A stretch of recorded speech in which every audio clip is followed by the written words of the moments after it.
Este es el momento un poco en el que abrimos el turno de palabra al resto. Se han quedado muchas cosas en el tintero que yo ya les dije a los panelistas, que es como estamos llamando a los compañeros, que las dejasen ahí, ¿no? Porque es verdad que hay cosas que se han quedado por decir, que ahora tenemos la oportunidad. Yo he hecho aquí un listado de preguntas y sugerencias. Alguien también ha hecho alguna pregunta por el chat y, como decíamos, está abierto, ¿no?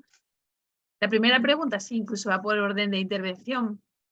Es para ti, Javiva, que la pregunta Susana y preguntaba sobre todo por cuáles crees tú que son, ¿no? ¿Cuáles consideras que son los retos más importantes en la atención psicológica, ¿no? que tenemos con esta población, ¿no? Y yo ligado a eso quería ya, y aprovecho, ¿no? También para que nos haga una pequeña reflexión, ¿no? Yo trabajo en la sanidad pública también aquí en Andalucía. ¿Cuál es el papel, ¿no? de los mediadores culturales? Que yo lo veo fundamental, ¿no? Y ver, pues, no sé qué presencia real hay, qué opciones crees tú que tendremos para contar con vosotros y, bueno, un poco, ¿no? Hay mucho publicado sobre esto, ¿no? Cuando los mediadores culturales trabajan en pacientes crónicos migrantes, ¿no? Pues el éxito que hay, ¿no? Y de adherencia a tratamientos, pues un poco cuál es tu experiencia.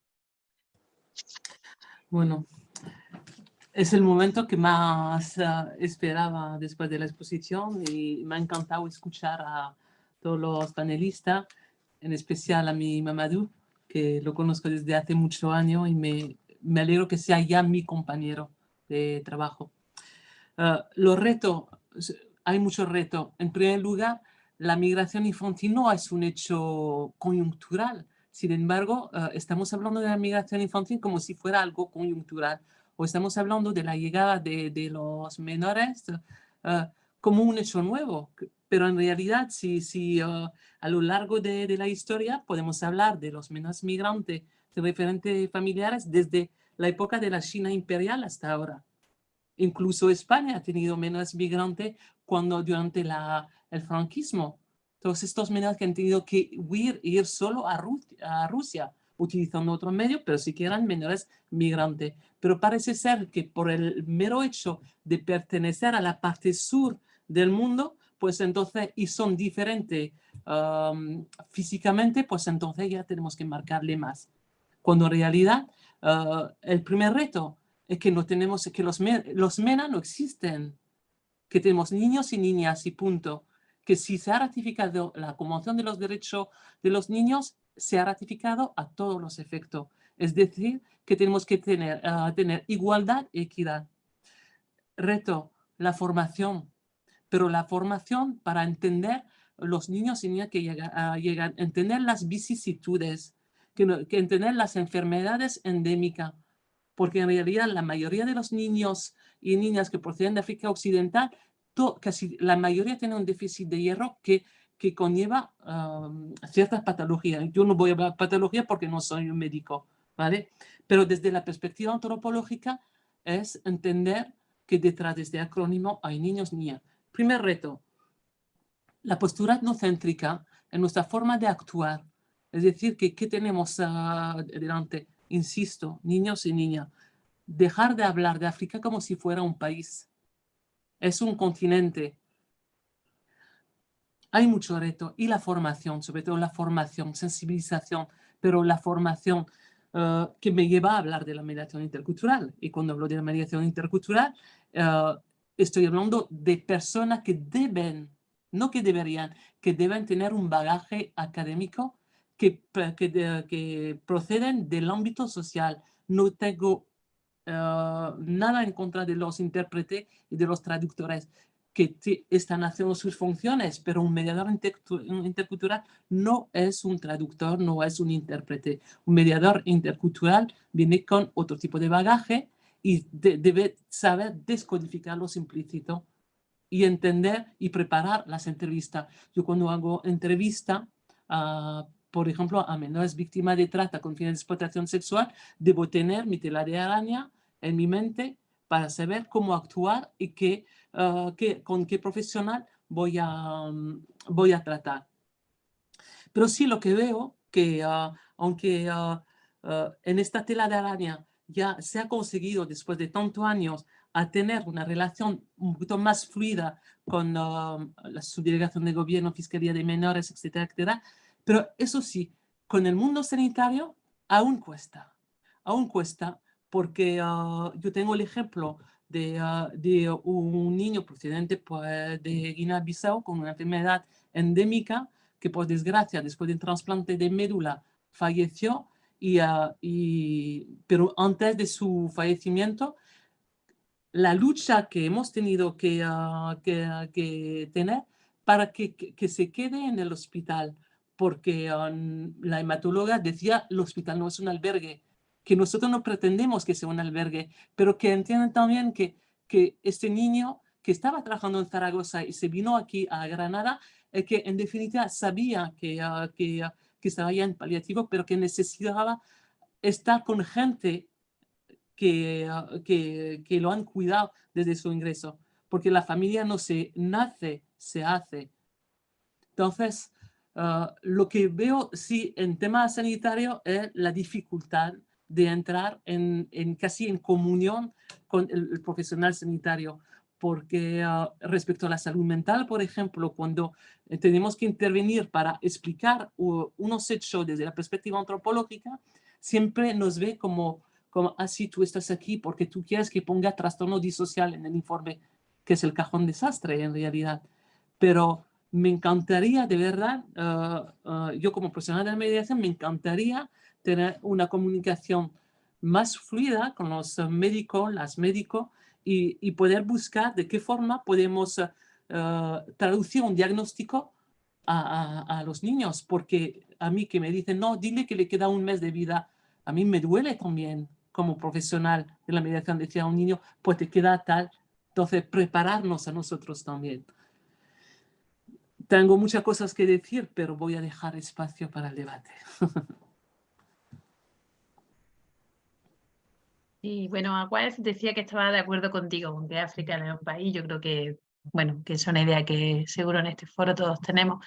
Efectivamente, a mí yo estoy contigo en que hay que hacer mucho trabajo, ¿no? Al menos no sé en Canarias, pero en Andalucía, ¿no? Para que la figura del mediador cultural tenga una presencia real en nuestros hospitales, que la migración es algo coyuntural de nuestra sociedad andaluza y efectivamente limita mucho nuestra intervención. Yo tenía alguna pregunta más que hacer, en este caso Antonio Molina, y estaba un poco ligada, fíjate, luego la ha comentado Mamadou, no estaba preparado, pero, pero luego la ha dicho, ¿no? Que tiene que ver un poco también con lo que decía al principio Javiva, ¿no?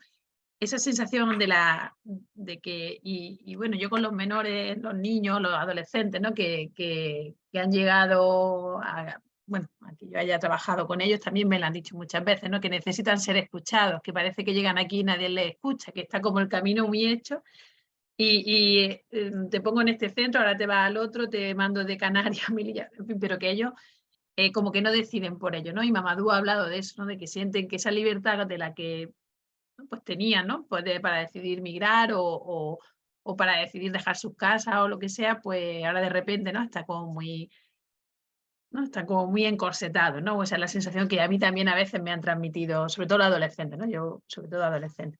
Y quería preguntarte un poco cómo manejáis eso en los centros, ¿no? Si, me ha parecido muy buena idea, y esto se me ha ocurrido, ¿no? Si los educadores sociales muchos fueran extutelados, pues además de encontrarle un trabajo, también podría servir para que ellos, ¿no? Se sintieran más empáticos. Pero ¿cómo manejáis esto en los centros, ¿no? O que, porque claro, entiendo que es difícil, ¿no? Es difícil. En cualquier contexto institucional, cualquier institución ya en sí misma contra natura, ¿no? Procuramos acercar las instituciones a modelos más familiares, pero eso es imposible. La solución de la protección debe ir abandonando las instituciones poco a poco y acercándose a la familia. El modelo institucional no es el más adecuado. Vemos experiencias en otros países, Reino Unido, por ejemplo, que tiene niveles de inmigración muy parecidos al nuestro, incluso de niños y niñas y adolescentes migrantes, y hay solo un 10-15% de chicos y chicas en instituciones, mientras que nosotros tenemos un 50%. O sea, la proporción es muy grande. Entonces nunca va a ser un contexto institucional similar, ni siquiera parecido a un contexto familiar. Entonces intentamos acercarlo como pues, con disminución de tamaño de las instituciones. Las imágenes que nos enseñabas antes de Canarias, esas las tuvimos aquí en el 2018, es una barbaridad. Ahí es imposible hacer ningún tipo de trabajo. por muchos educadores que tú tengas. Es imposible hacer ningún tipo de trabajo. Las instituciones tienen que ser pequeñas. Tenemos ya muchos educadores que son como Mamadou, afortunadamente, que se han ido incorporando al sistema, educadores, mediadores, etc. Afortunadamente los chicos que pasan por nuestros centros pues, se adaptan rápidamente, se integran fácilmente y evolucionan algunos de ellos a velocidad vertiginosa. Porque tenemos chicos que en poco tiempo no solo aprenden el idioma, sino que incluso se integran en actividades educativas de nivel que ellos nunca hubieran sospechado, ¿no? Y tienen sus títulos de integración, incluso de grados universitarios, etcétera, y que luego nosotros intentamos facilitarle el acceso a los centros, pues permitiendo que los centros con los que concertamos, el hecho de que contraten a estos chicos le suponga un plus, ¿no? Pues con todas esas actividades, con todas esas tareas, intentamos evitar situaciones como las que a lo mejor Mamadou y muchos chicos han pasado. Pero en cualquier caso, insisto, los contextos institucionales siempre van a ser instituciones, por muy pequeñas que sean.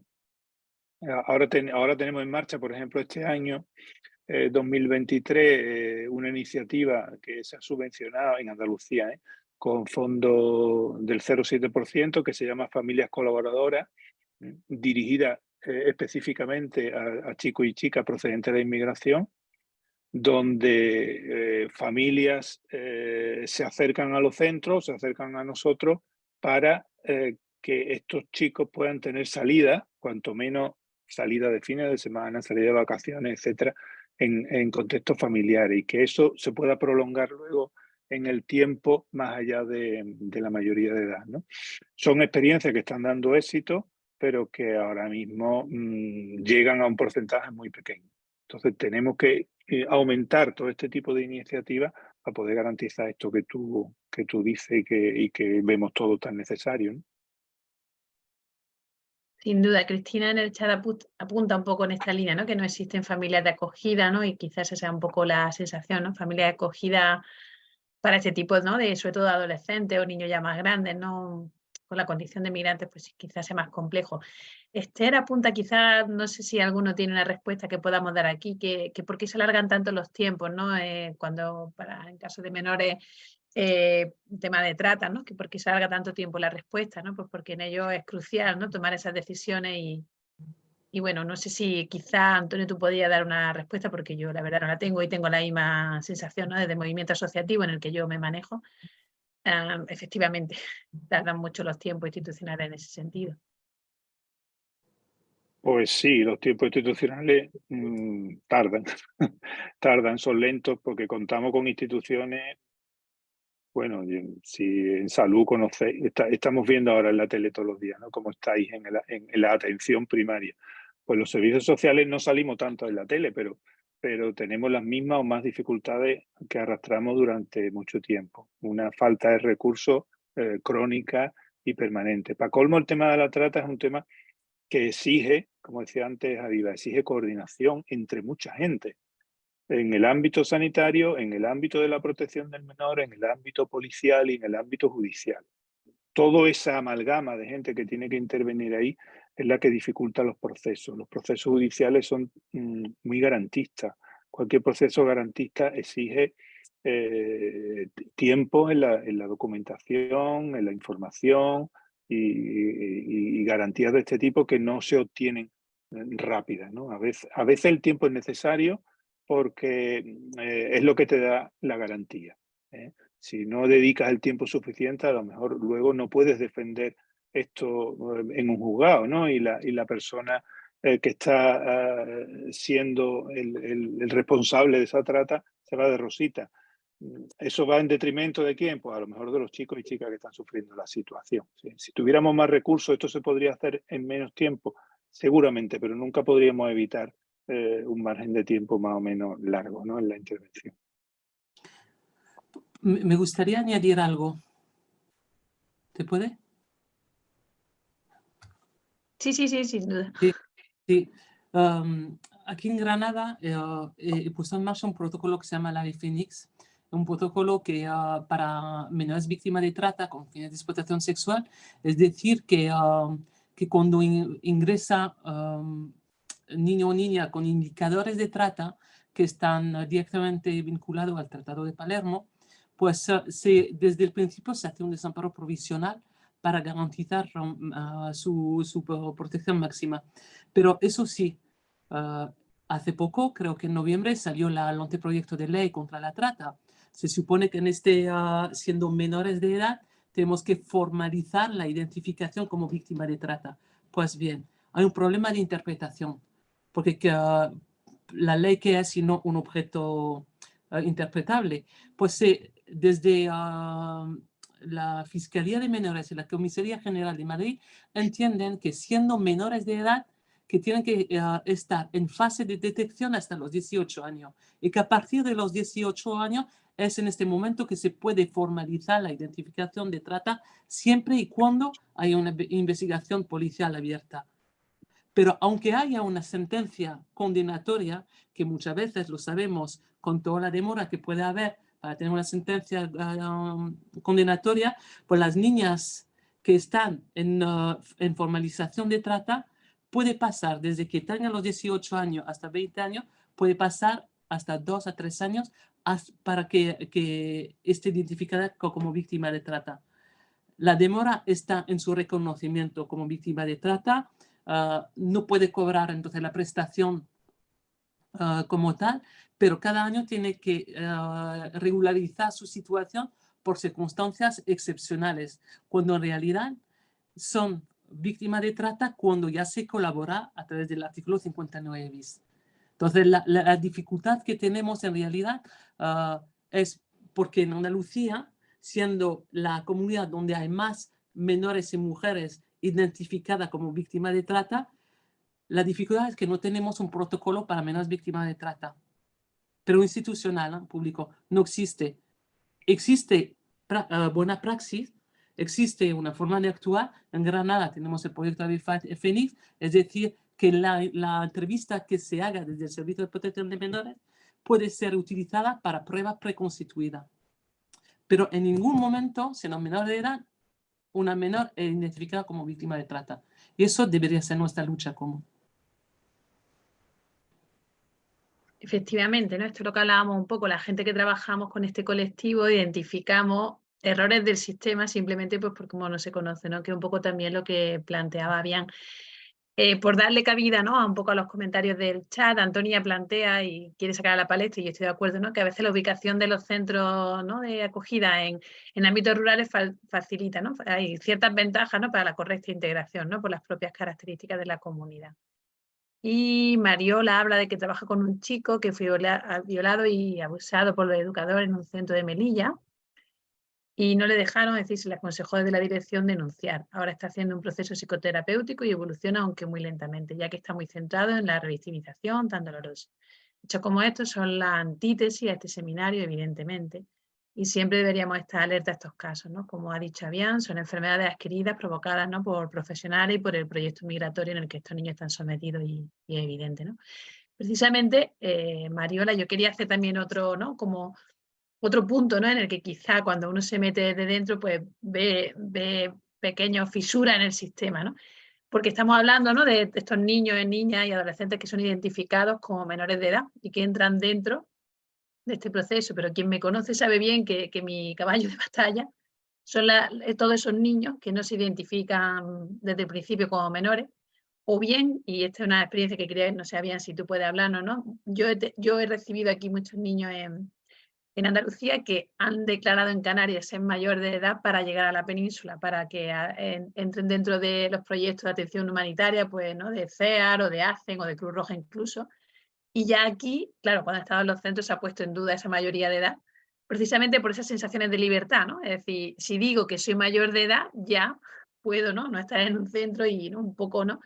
Esa idea que, bueno, pues que dentro de su codificación cultural, de la que me parece muy interesante, ¿no? Jaía planteada desde el minuto 1 de este seminario, pues no llegamos a entenderlo, ¿no? Nosotros entendemos que para ellos lo mejor es declarar a los menores, ¿no? Que estén en un centro y tal, y bueno, Entonces luego, claro, muchos hacemos, ¿no? Revocamos esa sentencia de fiscalía y bueno, quería preguntaros primero un poco en Canarias, ¿no? Si habéis tenido esta experiencia. Mamadou, si nos puedes contar un poco tu experiencia de si fuiste, ¿no? Inicialmente como menor de edad o cuál fue el proceso. Y bueno, un poco poner esto también, como ha dicho, ¿no, Antonia, en la palestra, ¿no? Porque a mí me parece que tampoco estamos dando ahí nosotros, ni por supuesto garantizando los derechos, ni mucho menos siguiendo guía internacional. Bueno, gracias. Y lo que ha dicho, por ejemplo, yo cuando estaba en el centro de menores y en algunos casos, lo que acaba de decir, que había compañeros míos, de hecho, que se fueron a Francia. Y como ya han declarado cuando han entrado, y son de menor edad. Entonces, como se declara que son menores de edad, y al entrar al centro de menores, y no veía la oportunidad de sentir esa libertad, entonces como sabiendo que su hermano está en Francia, entonces, ¿qué es lo que hizo? Ahorraba la paga que los daba a los centros y se fugó.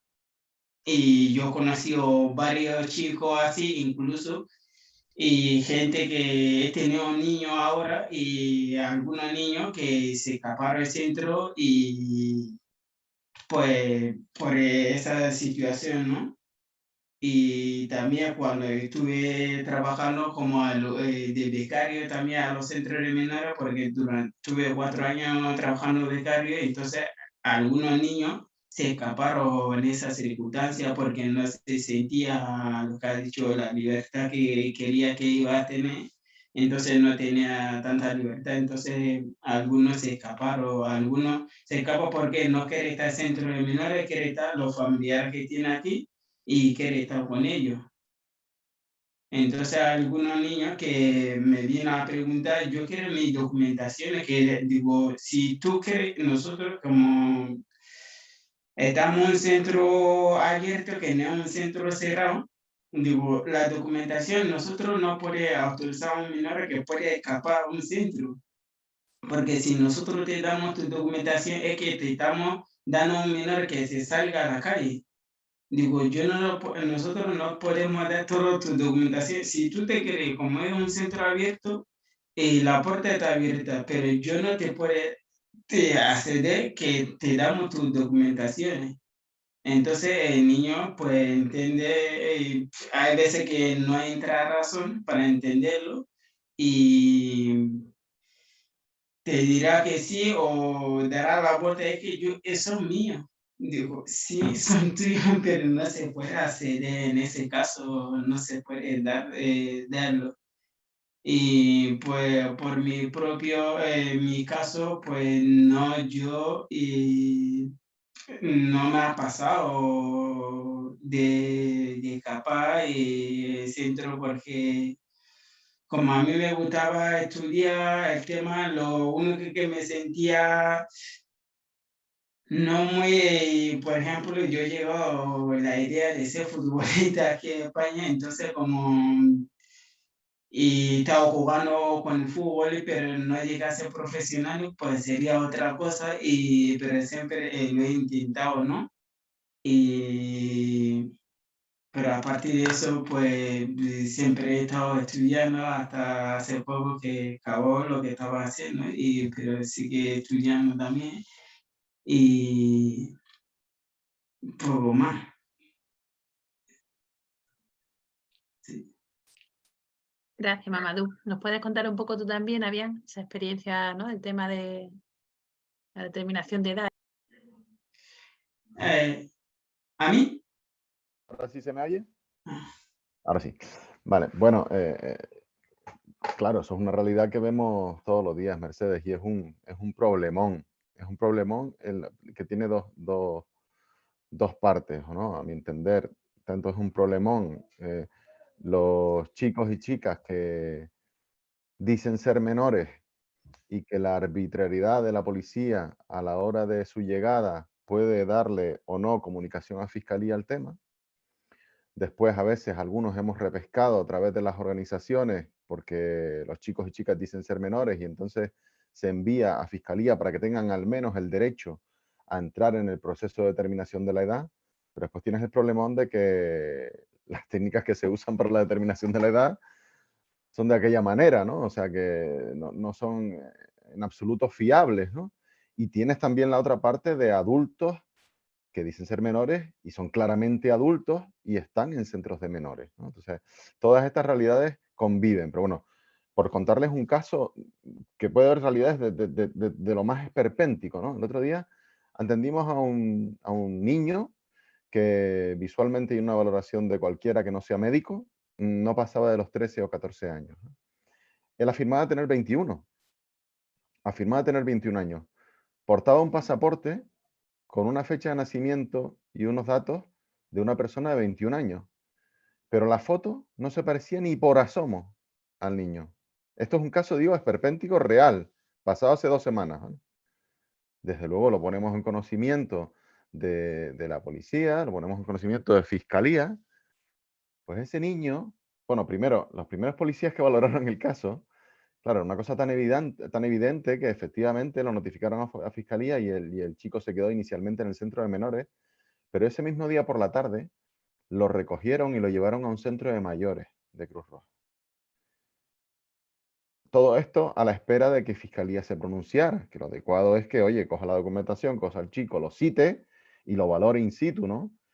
Pues el chico a la semana, porque esto llegó a durar una semana, se fuga y desaparece y se va con un pasaporte que, vamos, cualquier persona se da cuenta de que no le pertenece, ¿no? Pues pasa los controles en España y se va teniendo 12, 13, 14 años, de verdad que no tenía más, diciendo ser adulto con una documentación de otra persona, ¿no? Pues todo este tipo de cosas suceden. Y después, claro, si para la base que tenemos para determinar la mayoría o minoría de edad es una prueba radiológica absolutamente imprecisa, ¿no? Sin una valoración más allá de que una foto, pues ahí caben pues todo tipo de historias, ¿no? Absolutamente todo tipo de historias. Yo sí me dejas decir una cosa en cuanto al manejo institucional del asunto, es que ya yo no puedo comprender que la ley esté estipulada de que los gobiernos regionales que reciben a estos chicos y a estas chicas tengan que hacerse cargo obligatoriamente de su acogida o de su tutela, ¿vale? Porque, como dice Javiva, esto no es una cosa nueva. O sea, Canarias llevan 30 años llegando pateras y no es una cosa nueva. Y va a haber fluctuaciones, va a haber más llegadas, menos llegadas, y tiene que haber un sistema de acogida preparado para cumplir un objetivo, que es adecuar la atención, o sea, dar una adecuada atención global de esas personas que facilite su integración final en nuestra sociedad, ¿vale? Entonces, para cumplir ese objetivo, todo lo de alrededor se tiene que organizar. O sea, no se puede aceptar que como llegan a Canarias, pues hayan llegado 4.000, entre 4.000 y 5.000 en los últimos 3 años, pues se tienen que adecuar aquí y crear recursos de emergencia con unos estándares de calidad ínfimos, donde vienen organizaciones de fuera con estándares ínfimos, a los que se les paga más por cada menor que a las organizaciones que ya existían aquí, para dar una atención de muy baja calidad y que estos chicos y chicas no merecen y que al final conlleva a una fractura, bueno, primero a miles de problemas de frustración y de sufrimiento de salud mental de estos chicos y chicas que no se les da solución porque las unidades de salud mental en Canarias, como en muchas partes de España, no son capaces de asumirlo, es más, ni entienden que sea un problema de ellos, acaban hasta arriba de benzodiazepinas para intentar controlar sus problemas de conducta y terminan entrando en el círculo que conocemos y que conlleva la fractura social. Yo no puedo entender cómo esto se puede mantener, ¿sabes? ¿Sabes cuántos se han acogido en el resto de España desde 2020 a 2022? De estos 4.000 y pico llegados a Canarias, 240 han ido al resto de España. Estamos hablando de las Islas Canarias, ¿eh? Yo no, la verdad es que yo eso no lo puedo entender. Pues sí, efectivamente. Están contando en el chat, no sé si, bueno, por resumir un poco, aparte Javiva de que han dicho que eres punto y guía en Granada para todo, que todos preguntan por ti y casi que hay una frase común eso de ¿has hablado con Javiva? Independientemente de dónde venga, están comentando, ¿no? Algunos casos, ¿no? De niños que declaran ser menores, ¿no? De chicos, ¿no? Pues porque no los separen de familias de acogida, que al final ellos también, pues, como este caso que nos has contado, no habían, pues ellos tienen su idea de su proyecto migratorio y lo que menos van a esperar es que un fiscal le diga que tiene 13 años. Yo continúan, ¿no? Yo creo que ese es un proceso que por más que nos cueste, nosotros también tenemos que entender que son niños, chicos, adolescentes con un proceso vital previo muy diferente al de nuestras generaciones de esta edad de aquí, ¿no? En Europa o en España, y que efectivamente ellos vienen con su proceso y su discurso mental y su proceso migratorio que, bueno, pues que Mamadou, como dice, él pues le gustaba estudiar, quería tener, ¿no?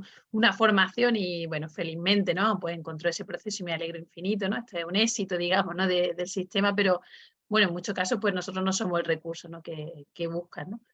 Sí, perdona, no hablaba de cortar su trayecto No, migratorio, no, ¿no? Sino de, sí, oye, sí. que pasa por aquí siendo menor, tengo que garantizar que Claro, puede los continuar su derechos suyos, por trayecto, claro, supuesto. tengo que Claro, nosotros garantizarlo. lo vemos desde una perspectiva de derechos, por supuesto que sí, ¿no? Pero es verdad que luego, como bien decimos, es que no le garantizamos esos derechos. Hay que decir que si lo hiciésemos perfecto, pero como además no, y bueno, ellos pues encuentran, los que quieren, encuentran el vericueto para salir, ¿no? Porque esa grieta, ¿no? Como están diciendo por aquí, quien trabaja en el día a día, pues esa grieta lo encuentra, ¿no? Habla también Aguas, ¿no? Que trabaja en un centro de reforma, ¿no? Juvenil y claro, pues son niños, ¿no? Claro, estos niños muchos, son también niños con muchos problemas sociales previos, ¿no? Y muchos problemas de conducta previos a ese proyecto migratorio. Entonces, bueno, pues también, ¿no? Y me gusta mucho un apunte que hacen por aquí, ¿no? Que el deporte ayuda mucho a esa adaptación, a esa integración, ¿no? Yo también soy muy de creer, ¿no? En ese aspecto, ¿no? De la actividad física, ¿no? Como redentora de muchísimos procesos físicos y mentales, ¿no? Efectivamente, bueno, sabemos todos, ¿no? Que hay un proyecto que se está trabajando, ¿no? Para todo el tema de identificación de la edad y demás, ¿no? Que a ver si ya conseguimos, ¿no? Que salirnos de esa prueba radiológica que no tiene ningún sentido, ¿no? Y poder hacer una intervención más holística, ¿no? Y tener en cuenta, ¿no? Que simplemente una documentación en la que es una partida de nacimiento, pues ya sería suficiente, ¿no? Pues para garantizar esos derechos, pues como dices tú, no para cortar el proceso migratorio de nadie, sino para dar una garantía de que se están cumpliendo, ¿no? Bueno, yo también quería preguntarte, Avian, si crees que es posible que vuelva ese proceso, porque la sensación o sea, lo que nos ha transmitido es que efectivamente son menores que para hacer y un poco lo que estamos aquí viviendo, que no podemos hacer una atención ni psicológica ni sanitaria igualitaria, tenemos que hacerla equitativa porque tienen unas necesidades diferentes, vienen de una realidad diferente, unos códigos culturales diferentes. Y efectivamente, la verdad que yo no sabía que el 28 de febrero nos habíamos quedado sin vuestra equipo de intervención, pero efectivamente esa es una forma de dar, ¿no? De entrar en los centros de menores, poder dar atención a pie de patera, ¿no? Por así decirlo, y poder atender del minuto uno, ¿no? Pues muchos procesos que luego vemos que efectivamente no ocurren, ¿no? No sé si se está pensando la posibilidad, efectivamente integrarlo en el sistema de salud tiene que ser la finalidad primera y última de todo esto, pero claro, ya sabemos que el sistema de salud, incluso por la propia formación de los profesionales, por todas, ¿no? Las fisuras que tiene el sistema, pues no puede hacer esta atención. Incluso por los tiempos que estos chicos necesitan, ¿no? Muchas veces van a ser desplazados a otros centros, se quedan sin, ¿no? Ya algunos estudios que hemos hecho nosotros aquí, bueno, en Granada en este caso no tienen historias clínicas coherentes porque van pasando de un centro a otro y se les repiten las mismas pruebas, ¿no? Bueno, en el caso que nos ha contado Mamadou, ¿no? Que se hacen diagnósticos que luego no se explican, a lo mejor se van, ¿no? Hay tuberculosis y VIH, diagnósticos que se hacen a pie de patera y que luego se van arrastrando a meses hasta que alguien se pare los mira, o de hepatitis, ¿no? Yo también me he encontrado mucho de esto, ¿no? Las serologías de hepatitis, ¿no? Habían que siempre generan tanto lío. Entonces, claro, no sé, en Canarias, que yo tenía la esperanza puesta ahí para darle la lata a la Consejería Andaluza, ya más quita la Mira, esperanza. Javiva lo decía también, esto es algo estructural, no es algo coyuntural. Claro, por eso. Y tiene que hacerse, al menos en los sitios donde hay más llegadas, tiene que crearse algo estructural, precisamente para dar equidad, lo que tú dices, ¿no? Los gestores piensan, bueno, pero esto lo tiene que absorber el sistema, cualquier médico puede verlo y lo tiene que hacer así y tal. Y de hecho, hay, vamos, miles de experiencias publicadas en el mundo que demuestran que las barreras al acceso, incluso en nuestro sistema sanitario, las barreras son tan grandes que si tú no haces un equipo, no te digo un equipo especial, pero unas vías especiales de atención, unos circuitos específicos de atención, estas personas se quedan sin ver. Y lo peor es que, claro, como son niños y adolescentes que pues algo muy malo les tiene que dar o que salte un brote de tuberculosis para que alguien se fije en ellos, ¿sabes? Pues es población invisible y que se va a quedar sin atender. Así de claro, ¿eh? Y así de triste, ¿no? Entonces, Evidentemente nosotros, esto ahora hemos pasado a una segunda fase donde se ha quedado un 10% del equipo, se da solo atención a pie de muelle y en el CATE, y existe una pediatra que coordina que el sistema sanitario absorba a todos estos chicos, pero es insuficiente, evidentemente, ¿no? Es absolutamente insuficiente, ¿no? Entonces esto es frustrante para nosotros, desde luego, donde hemos pataleado, tú no te puedes imaginar dónde hemos pataleado y más patalearemos, y desde luego esta experiencia que hemos tenido creemos que tiene que ser mantenida y extrapolable a otros sitios donde haya muchas llegadas, es evidente, es su derecho, ¿sabes? Totalmente. Javi, has levantado la mano, que no creas que no te haya visto, ¿eh? Sí, yo lo que quería decir es que me impactó la historia que contó Avian respecto al niño de 13 años, sé que aparece con un pasaporte de 21 años. Me parece indignante que la propia policía no haya visto los indicadores que pueden empujar a este niño a aceptar tener un pasaporte de 21 años y que lo metan con otros adultos. Puede que haya redes de trata detrás. Eso me parece totalmente indignante.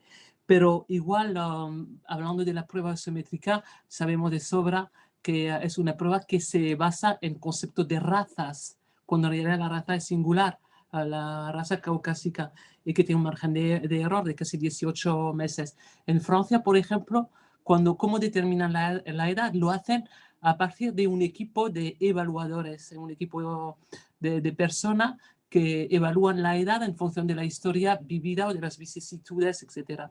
Puede que sea una solución, pero no creo, porque están hablando aquí de hacer una prueba haciendo una prueba de orto de la boca. Pero respecto a Canarias, últimamente una nueva forma de llegada en Andalucía son niños que proceden de Ceuta, pero sobre todo de Canarias. ¿Cómo llegan aquí en Andalucía? Pues no se sabe. Pero en realidad la policía siempre nos dicen que tiene una tutela en Canarias. Entonces, realmente, según la ley, se debería devolver a la comunidad donde está tutelado. Pero como dijo Fabián antes, hay un hacinamiento tan grande que en realidad la responsabilidad de la infancia no tiene que recaer siempre en la comunidad donde están los chicos cuando hay situación de emergencia, pero no esperar la solidaridad, sino la obligación de las otras comunidades a acoger a estos niños y a estas niñas. La obligación, no una recomendación, y no esperar la solidaridad o a base de dinero. Una obligación, promoción de los derechos del niño, y para eso España lo ha ratificado. Y por encima de todo, la Constitución, que es la matriz. Pero a mí cuando me llegan niños que me dicen que están tutelados por Canarias, yo de verdad hacer una solicitud de devolución, yo nunca lo he hecho. Eso sí, lo que hago, una comparecencia de los chicos, sobre todo son chicos, de los chicos que poniendo sus manifestaciones por escrito que no quieren volver a Canarias por los motivos que ellos avanzan. Y con eso solicito la solicitud de asunción tutelar.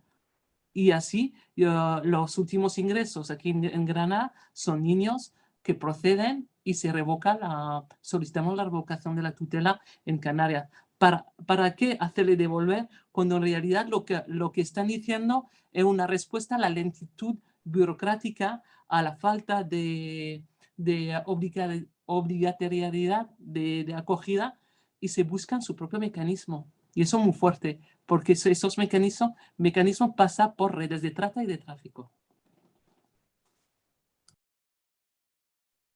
Sí, sin duda está claro que hay mucho proceso aquí en el que trabajar y efectivamente eso, ¿no? ¿Qué hace que un niño quiera irse? No puede ser una idea o, bueno, mucho más detrás, ¿no?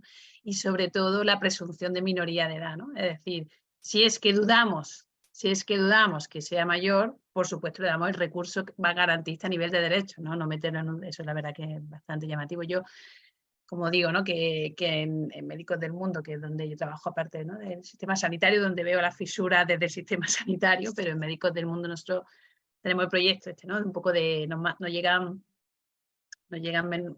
menores, no, mayores, o sea, niños que han sido declarados mayores de edad y que nosotros trabajamos en ese proceso. Hay mucha experiencia en Italia, ¿no? También como en Francia, ¿no? De esas intervenciones más holísticas, ¿no? Primero los psicólogos, antropólogos a nivel social y luego en un segundo plano y cuando se ve necesario, ¿no? Pues que sean evaluados por médicos sin ninguna prueba en concreto y sobre todo ver, porque efectivamente las pruebas que tenemos ninguna tiene un margen de error tolerable, y además está muy condicionada por el nivel donde ha vivido, ¿no? El nivel de desarrollo y el tipo de vida que ha tenido esa persona. Entonces, efectivamente, ¿no? La labor nuestra es un poco decir si podemos o no creernos, ¿no? Con esta historia que ha tenido, ¿no? Si hay algo que pueda justificar pues, que el desarrollo sea diferente, un poco esa labor, ¿no? Pero sobre todo, ¿no? Pues darle siempre la mayor garantía. Bueno, Mayra, ¿no? Nos hablaba también, ¿no? De que ella comentaba el síndrome de Ulises y bueno, yo creo, ¿no? que nos quedemos con más ganas. Antonio y yo pensábamos que 2 horas iban a ser demasiado.